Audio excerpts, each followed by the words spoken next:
And Future Sight is just a very useful card as far as just going through your deck and getting ridiculous, especially if you have like a Sensei's Divining Top. This card gets pretty out of hand, and you can also do all kinds of neat things, playing lands off the top, and keep going and going and going. And sometimes this can be like better than just straight up drawing cards if you can go longer, depending. So that's a pretty good card. Onto the instance. Stories to Plowshares and Path to Exile, spot removal, very useful. 1 mana. Even though it is EDH, sometimes having something a cheap removal spell is still pretty good. Enlightened Tutor. I went over the artifacts and enchantments for the deck, so obviously there's quite a bit to get and many options. So depending on the situation, say you have an Academy Ruins already and you want to get your Mindslaver and win, or you want to get a Mind's Eye and draw a hell of a lot of cards. Whatever situationally is pretty good. Mystical Tutor, I'll go over the instance in a second, but Mystical Tutor can get all kinds of answers to different situations. It's very useful, especially when you have spells like Capsize. Capsize is like just a absolute staple in my opinion for EDH. It's so good late game. Like, people really underestimate it, but when you can Capsize with buyback twice in a turn, and then have something like Stormtide Tyrant and just bounce 4 of their permanents a turn, it starts to get ridiculous. So they can be very good. Blue Sun Zenith, repeatable draw, always really good. I really enjoy these like draw X cards type things, even though something like Mindspring can't be redirected.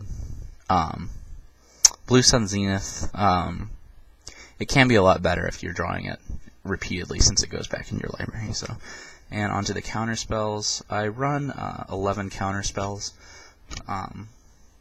which I feel is like about the right amount. I have just classic counter spell. Like I said, even though it's EDH, sometimes the cheapest, most efficient one is the best one.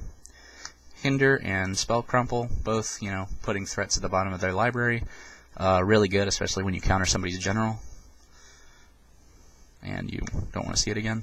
Dissipate, more or less the same, except removes it from the game, so not quite as good against generals, but really good against, any deck with recursion.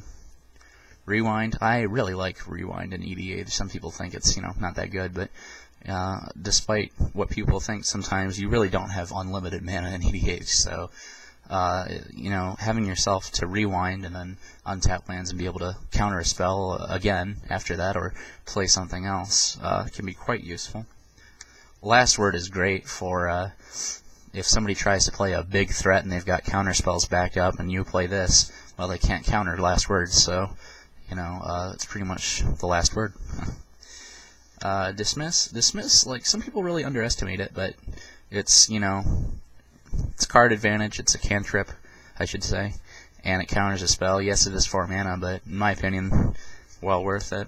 Cryptic Command, just a great card for EDH. Many uses, but most of the time I find myself just countering a spell and drawing a card, which leads me to believe that Dismiss is even better, since most of the time that's what my Cryptic Command turns into. Desertion, I don't run too many creature steal effects in my deck, but Desertion is a real fun one, and can be real handy.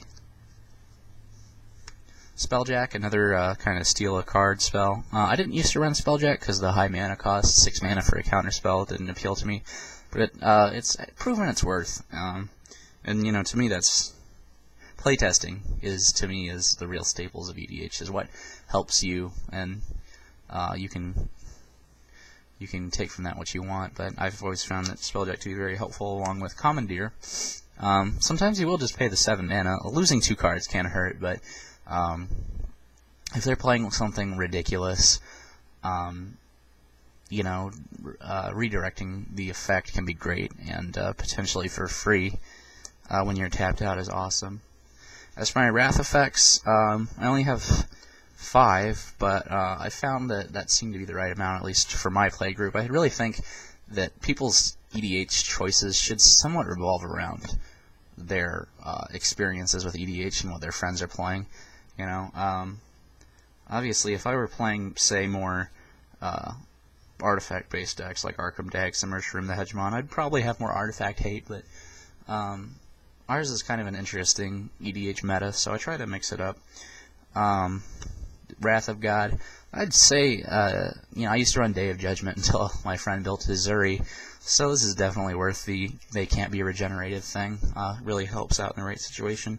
Hallowed Burial, one of my absolute favorite. If I was going to only run one Wrath effect, it would be Hallowed Burial. Putting somebody's general at the bottom of their library is just absolutely fantastic.